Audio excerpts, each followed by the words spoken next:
नमस्ते दोस्तों, मैं हूँ शीतल। आज एक ऐसी कहानी लेकर आई हूँ जो रिश्तों की सच्चाई, परिवार की गहराई और कर्मों के हिसाब की पूरी तस्वीर दिखाएगी।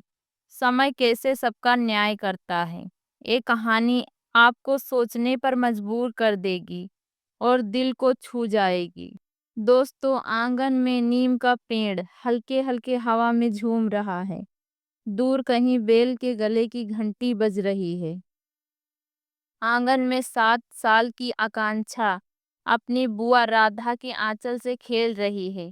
राधा 26 साल की तेज मिजाज हंसती खिलखिलाती, लेकिन उसकी आंखों में एक बेचैनी सी झलकती है। वो अपनी माँ यानी आकांक्षा की दादी से कहती है, अम्मा, ये घर मुझे अब जेल सा लगता है। बाबूजी के जाने के बाद सब कुछ सूना हो गया है। बस तुम, भैया और भाभी। फिर भी मुझे लगता है मैं यहाँ नहीं, कहीं और जीना चाहती हूँ। दादी चूल्हे पर रोटी सेकते हुए हल्के से मुस्कुराती है। उनकी आवाज में अनुभव की गहराई है। राधा, घर तो वहाँ होता है जहाँ दिल मिलते हैं। थोड़ा सब्र कर बेटी। लेकिन राधा की आंखें कुछ और कह रही थी। वो चाहती थी एक ऐसी जिंदगी जहाँ सिर्फ उसकी मर्जी चले, जहाँ उसे कोई रोक टोक ना करे। राधा की शादी एक दिन, मंडप में रंग बिरंगे गेंदे के फूल, हल्दी की महक और मेहमानों की हंसी मजाक। राधा का होने वाला पति श्याम एक सरकारी स्कूल का शिक्षक है। सादगी भरा, मेहनती और अपने परिवार से बेहद प्यार करने वाला। श्याम के घर में उनकी माँ शांति, दो छोटे भाई अनिल और विनोद और एक छोटी बहन कविता। शांति एक गर्मजोशी से भरी औरत राधा का माथा चूमते हुए कहती, बेटी, आज से ये घर तेरा है।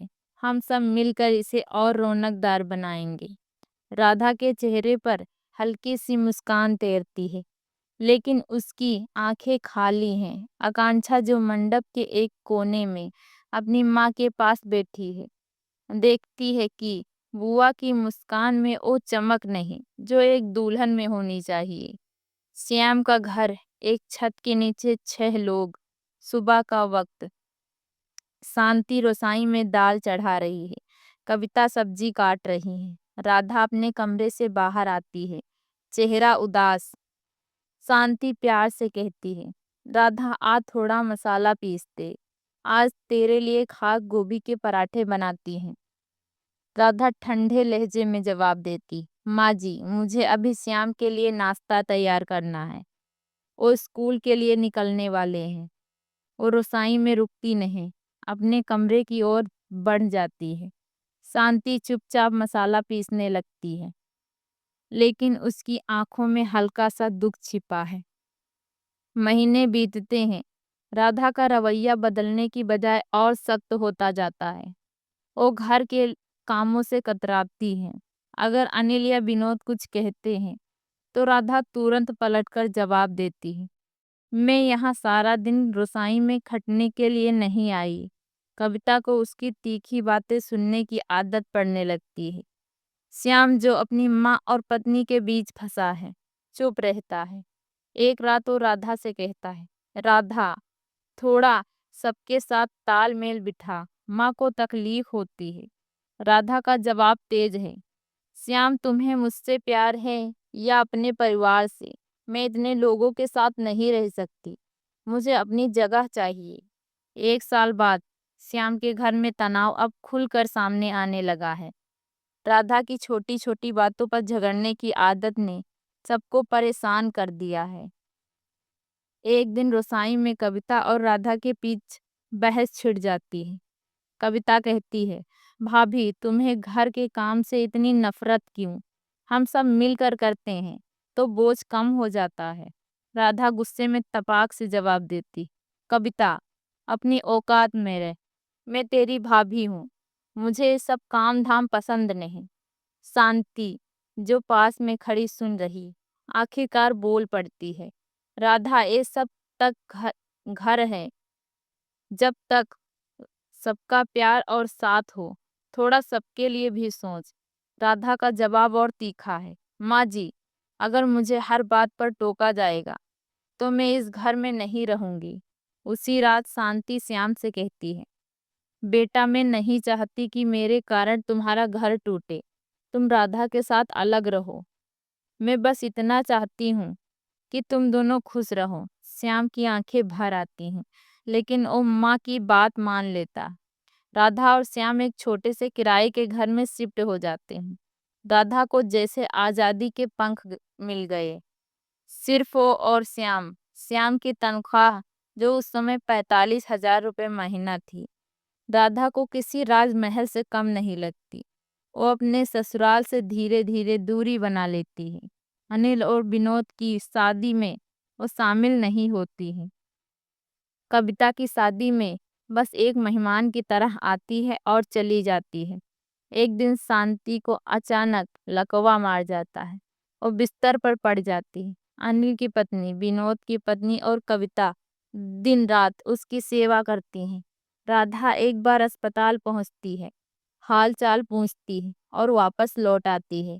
शांति की आंखें अपनी बड़ी बहू को ढूंढती हैं, लेकिन राधा का दिल नहीं पिघलता। 7 महीने बाद शांति चल बसती है। राधा को जैसे कोई फर्क ही नहीं पड़ता। वक्त बीतता है। राधा और श्याम के 3 बच्चे होते हैं।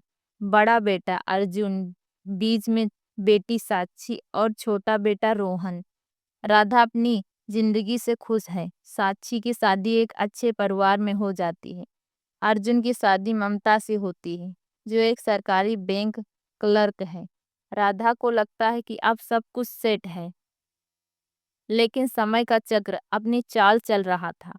अर्जुन की शादी को 6 महीने भी नहीं बीतते कि ममता का रवैया बदलने लगता है। और राधा और श्याम से अलग होने की बात करती है। छोटी छोटी बातों पर तकरार शुरू हो जाती। एक दिन ममता कहती है, माँ जी मुझे पुराने तौर तरीके पसंद नहीं। मैं और अर्जुन अपनी जिंदगी अपने तरीके से जीना चाहते हैं। राधा को जैसे अपने पुराने शब्द गूंजते सुनाई देते हैं। वो गुस्से में जवाब देती है, ममता ये मेरा घर है, तुम्हें मेरे नियम मानने होंगे। लेकिन ममता अपनी नौकरी और आत्मनिर्भरता का हावला देकर अलग होने की जिद करती है। इसी बीच रोहन की शादी रिया से होती है। राधा को उम्मीद थी कि रिया परिवार को जोड़ेगी, लेकिन रिया ममता से भी तेज निकलती और न सिर्फ राधा और श्याम से उलझती है, बल्कि ममता से भी लड़ने लगती है। घर में हर दिन झगड़े होने लगते हैं। ममता और रिया एक दूसरे को बर्दाश्त नहीं करती। श्याम जो अब रिटायर हो चुके हैं, तंग आकर फैसला लेते हैं। वो अपनी मेहनत से बनाए 2 मकानों को अर्जुन और रोहन को दे देते हैं। राधा और श्याम एक छोटे से किराए के मकान में चले जाते हैं। 1 साल बाद राधा को अचानक लकवा मार जाता है। उसका एक हाथ और एक पैर काम करना बंद कर देते हैं। उसकी आवाज़ धीमी और अस्पष्ट हो जाती है। श्याम उसे अस्पताल ले जाते हैं। ममता जो बैंक में काम करती है, 1-2 बार अस्पताल आती है, लेकिन उसका रवैया औपचारिक है। रिया भी बस नाम मात्र की मदद करती है। दोनों बहुएं राधा और श्याम को अपने घर ले जाने को तैयार नहीं हैं। राधा का इलाज चलता रहता है। धीरे धीरे वो थोड़ा चलने फिरने लायक हो जाती है, लेकिन काम करने की हालात में नहीं रहती। श्याम जो अब 65 साल के हैं, घर के सारे काम खुद करते हैं। चाय बनाना, खाना पकाना, बर्तन धोना। आज का दिन आकांक्षा अब 37 साल की राधा और श्याम से मिलने उनके छोटे से किराए के घर जाती है। कमरे में एक पुराना कूलर चल रहा है। राधा कुर्सी पर बैठी है। उसकी आंखें दूर कहीं तक की हैं। श्याम रसोई में दाल चढ़ा रहे हैं। आकांक्षा राधा के पास बैठती है और कहती है, बुआ अब कैसी हो? राधा की आवाज में थकान और पछतावा है। आकांक्षा, मैंने जो बोया वही काट रही हूँ। समय ने सबक सिखा दिया। आकांक्षा का दिल भारी हो जाता है।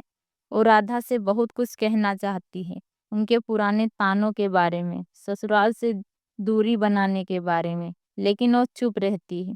वो सोचती है शायद समय ने बुआ को वो दर्पण दिखा दिया, जिसने उनके कर्मों की सच्चाई साफ झलक रही। दोस्तों, एक कहानी थी कर्म की गूंज की। कहते हैं जैसा करोगे वैसा भरोगे।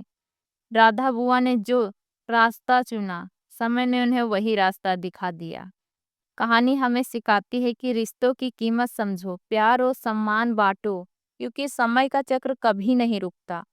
तो दोस्तों, अगर ये कहानी आपके दिल को छू गई हो तो लाइक करें, शेयर करें और हमारे चैनल को सब्सक्राइब करना ना भूलें। आपकी हर प्रतिक्रिया हमें और ऐसी कहानी लाने के लिए हिम्मत देती। नमस्ते, धन्यवाद।